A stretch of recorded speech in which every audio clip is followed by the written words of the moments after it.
तुम्ही पाहत आहात MCN न्यूज मराठी। पंतप्रधान आवास योजना ग्रामीण अंतर्गत जळगाव जामोद विधानसभा मतदारसंघातील ग्रामपंचायतींना सन 2025-2026 या आर्थिक वर्षासाठी तब्बल 8100 घरकुलांचे उद्दिष्ट आमदार डॉक्टर संजय कुटे यांच्या निरंतर पाठपुराव्यामुळे प्राप्त झाले आहे। यामुळे वर्षानुवर्ष घरकुलाच्या प्रतीक्षेत असलेल्या ग्रामीण भागातील शेकडो गरजू कुटुंबांना आपले घराचे स्वप्न पूर्ण करता येईल। यंदा प्रत्येक गावात मोठ्या प्रमाणात उद्दिष्ट मिळाल्यामुळे अधिकाधिक गरजू लाभार्थ्यांना हक्काचे घर मिळणार आहे। यामध्ये जळगाव जामोद तालुक्यातील लाभार्थ्यांकरिता 3642 घरकुलांना मंजुरी मिळाली आहे।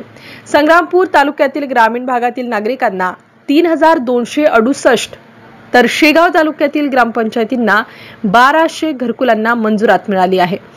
तसेच मतदारसंघातील सोनाळा करिता 401, पातुर्डा 433, वरवड बकाल 312, बावणबीर 300, जामोद 914, पिंपळगाव काळे 727, सुनगाव 327, पळशी सुपोत 374, आसलगाव 271 याप्रमाणे या मोठ्या गावांना मोठे उद्दिष्ट देण्यात आले असून या योजनेअंतर्गत केंद्र शासनाकडून 1,20,000 रुपयांचे अनुदान देण्यात येणार आहे।